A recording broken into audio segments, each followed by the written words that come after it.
કેમ છે વિદ્યાર્થી મિત્રો? સ્વાગત છે આપ તમામનું શિવમ એકેડમીના ઓનલાઈન એજ્યુકેશન પ્લેટફોર્મ પર. વિદ્યાર્થી મિત્રો, આજે આપણે ધોરણ 6 સામાજિક વિજ્ઞાનનો જે બીજો પાઠ સમજી ગયા છીએ, મહાસાગરો અને ખંડો, તેનું જે અંતિમ પ્રોજેક્ટ અને પ્રવૃત્તિઓ બાકી છે તે આપણે જોવાના છીએ. આના પહેલાની જો સમજૂતી તમે ન જોઈ હોય તો ઉપર આઈ બટન ઉપર છે, ત્યાંથી જઈને તમે જોઈ શકો છો. તો ચાલો વધુ સમય ન બગાડતા આપણે આપણા વિડીયોની શરૂઆત કરીએ. તો સૌથી પહેલા આપણને શું આપ્યું છે? નીચેના શબ્દો સમજાવો. તો નીચે આપણને થોડાક શબ્દો આપેલા છે, તે આપણને સમજાવવાના કીધા છે. તો શું આપ્યા છે? ખંડો. જમીનના એક મોટો સતત વિસ્તૃત ભાગ, જેને આપણે ખંડ કહીએ છીએ, બરોબર. તો જમીનનો એવો સતત વિસ્તૃત ભાગ મોટો હોવો જોઈએ, બરોબર, જેને આપણે શું કહીએ છીએ? ખંડ કહીએ છીએ. ત્યારબાદ આપણે વાત કરીએ મહાસાગરની. તો મહાસાગર શું છે? તો કે પૃથ્વી પરનો મોટો જળ વિસ્તાર કે જળ જથ્થો, પૃથ્વી પર આવેલો મોટો જળ વિસ્તાર કે મોટો જળ જથ્થો, જેને આપણે મહાસાગરો કહીએ છીએ. જો આપણને લખેલ છે પૃથ્વી પર આવેલો જે સૌથી મોટો જળ વિસ્તાર જોઈએ છીએ, તેને આપણે શું કહીએ છીએ? મહાસાગર. આપણે જોઈએ છીએ તેને આપણે શું કહીએ છીએ? મહાસાગર કહીએ છીએ. અને આ કેવો છે? તો કે ભાઈ જોડાયેલો છે. ભાગ તો આપણે શું લેવાના? તો કે આપણી સમજૂતી માટે, આપણે સમજણ માટે પાડેલા છે. કુદરતે એવો કોઈ ભાગ પાડેલા નથી. ત્યાર પછી દ્વીપ અથવા તો ટાપુઓ. તો એક એવો જમીનનો નાનો ભાગ, એક એવો જમીનનો નાનો ભાગ જે ચારે બાજુ પાણીથી ઘેરાયેલો હોય, બરોબર. હવે નાનો મેં શું લેવાના કીધું? તો આપણા જે ખંડો જે છે એ પણ શું છે? તો એ પણ ચારે બાજુ પાણીથી જોડાયેલા છે, પણ આપણે એને શું કહીએ છીએ? ખંડ કહીએ છીએ. તો એ ભાગ કેવો હોવો જોઈએ? નાનો હોવો જોઈએ અને ચારે બાજુ પાણીથી ઘેરાયેલો હોવો જોઈએ. ત્યાર પછી નેક્સ્ટ પ્રશ્ન જોઈએ. આ પ્રકારના નકશાઓ જોયા વિના ખંડનો કોરા કાગળ પર દોરો અને તેના રંગ પૂરો. પછી તમારા ચિત્રને પ્રકરણમાંના મહાસાગરો અને ખંડોના નકશા સાથે સરખાવો. બરોબર. હવે તમારે કોરો કાગળ લેવાનું છે, એના ઉપર તમારે ખંડ દોરવાના છે અને મહાસાગરો દોરવાના છે. મહાસાગરો પણ દોરજો, જેથી કરીને આ યાદ રહે. હવે તમારે અહીંયા એક વસ્તુ હાથે કરવાની છે, પ્રવૃત્તિ છે, બરોબર. પણ હું તમને એક વસ્તુ કહી દઉં. આમાં જે આપણે લાસ્ટમાં જે ચોરસનો ઉપયોગ કરીને ખંડો બનાવ્યા હતા ને, એ રીતના આ એક મોટા તમે બ્લોક લઈ લેજો. ટૂંકમાં કાગળ લેશો ને એમાં મોટા મોટા બ્લોક બનાવી લેશો ને એના ઉપર તમે કરશો તો તમારે સારી રીતે તમે બનાવી શકશો, બરોબર. ત્યાર પછી નેક્સ્ટ પ્રશ્ન.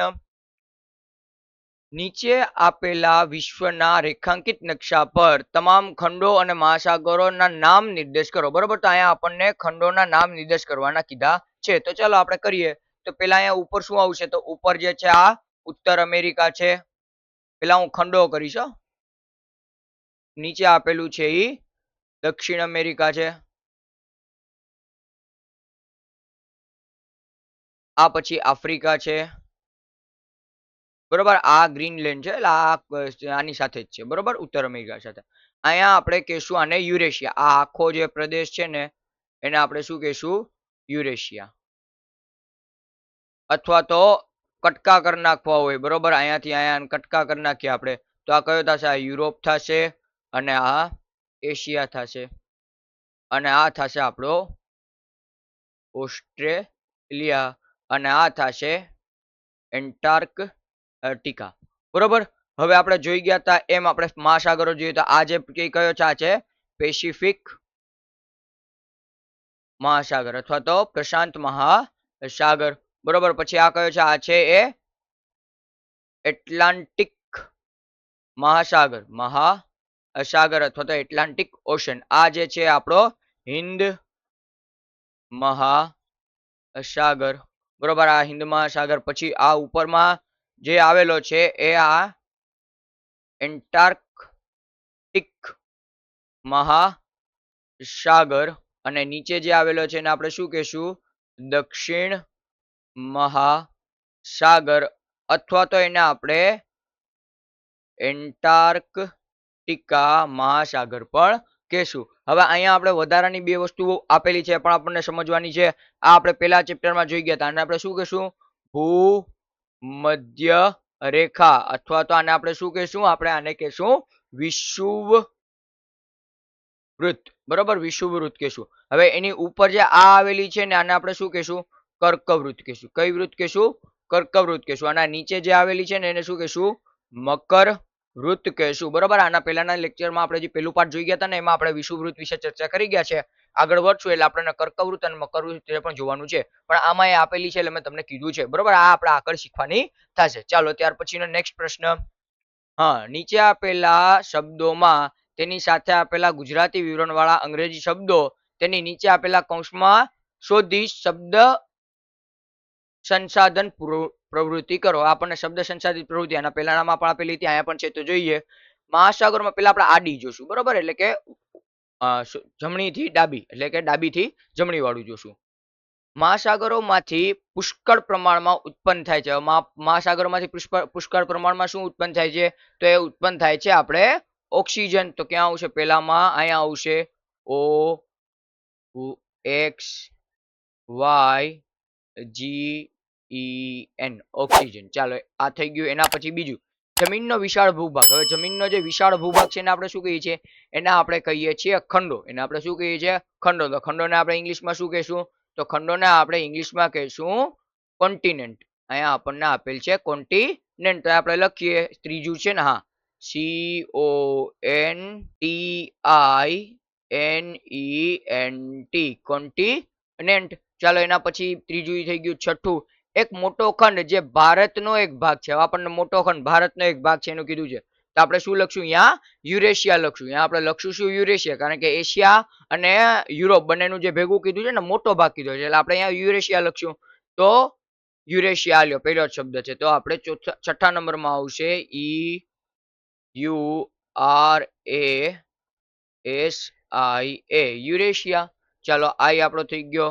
એના પછી મહાસાગરોમાં સૌથી વધુ પ્રદૂષણ શાનું છે? તો આપણે જોઈ ગયા હતા, મહાસાગરોમાં સૌથી વધુ પ્રદૂષણ જે જમીન પર રહેલો છે તેનો જ, એટલે કે પ્લાસ્ટિકનો. તો અહીંયા આપણને પ્લાસ્ટિક આપ્યું છે બીજા નંબરનો. તો ક્યાં આવશે? 8 નંબરનો છે, એટલે અહીંયા PLASTIC, પ્લાસ્ટિક. ચાલો એના પછી સૌથી ઠંડો ખંડ. તો સૌથી ઠંડો ખંડ કયો છે? એટલાન્ટિક કે ઓસ્ટ્રેલિયા? બંને કન્ફ્યુઝ ન થતો, એ એન્ટાર્કટિક છે, બરોબર. એટલાન્ટિક જે છે સૌથી ઠંડો ખંડ છે, જેને આપણે ઠંડો રણ પણ કહીએ છીએ. આપણે વૈજ્ઞાનિકો તે માને છે. એટલે અહીંયા ઓસ્ટ્રેલિયા ન કરતા અને બંને બાજુમાં આવ્યા છે, એટલે એ વસ્તુની કન્ફ્યુઝન ન થાય. ચાલો કયું આવશે અહીંયા? એન્ટાર્કટિકા. એટલે 10 નંબરમાં આવશે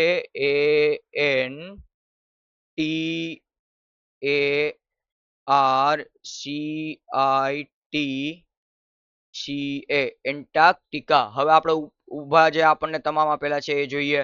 શું આપ્યું છે? પૃથ્વી પરનો સૌથી મોટો ટાપુ. તો પૃથ્વી પરનો સૌથી મોટો ટાપુ આપણે જોઈ ગયા હતા, ગ્રીનલેન્ડ. એટલે 2 નંબરમાં આવશે GREENLAND,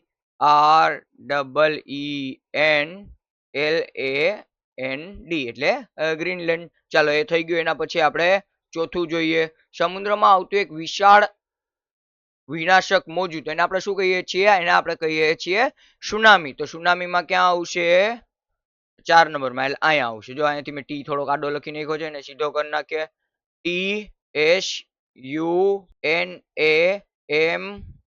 TSUNAMI, સુનામી. ચાલો એના પછી આપણે જોઈએ સૌથી નાનો ખંડ. તો સૌથી નાનો ખંડ કયો છે? ઓસ્ટ્રેલિયા. તો અહીંયા આપણને આપેલું છે, આપણને 5મા નંબરમાં આવશે. 5મો નંબર ક્યાં ગયો?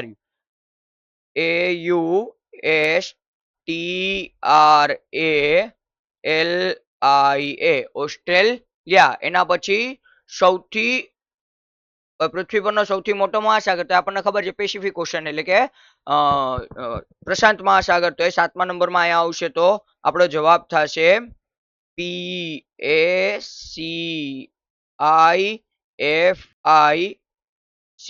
અહીંયા ઓસ્ટ્રેલિયા લખવામાં ભૂલ છે. ઓસ્ટ્રેલિયા આપણો સ્પેલિંગ થશે ATAR. આ ટી અહીંયા આવશે ને આ અહીંયા આવશે.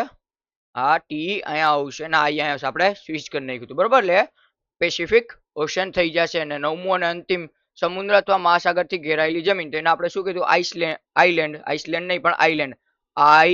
ISLAND, આઈલેન્ડ, બરોબર. તો અહીંયા આપણો જે છે એ વિડીયો લેક્ચર પૂરો થાય છે અને આપણે બીજો પ્રકરણ પણ આપણું પૂરું થાય છે, બરોબર. જો વિડીયોમાં કંઈ કામનું લાગ્યું હોય તો વિડીયોને લાઈક કરી શેર કરજો, અને કોઈ પણ પ્રશ્નો મૂંઝવતા હોય તો નીચે કમેન્ટમાં જણાવવા, જેને આપણે પૂરી રીતે આપણે એને સોલ્વ કરશું, બરોબર. જો ચેનલને સબસ્ક્રાઇબ ના કરી તો સબસ્ક્રાઇબ કરી લેવી, અને આના પહેલાનો પાર્ટ પણ ન જોયો તો ઉપર આઈ બટનથી જઈને તમે જોઈ શકો છો. તો મળીએ નવા વિડીયોમાં. ત્યાં સુધી મને રજા આપો. અસ્તુ. જય હિન્દ, જય ભારત, જય જય ગરવી ગુજરાત.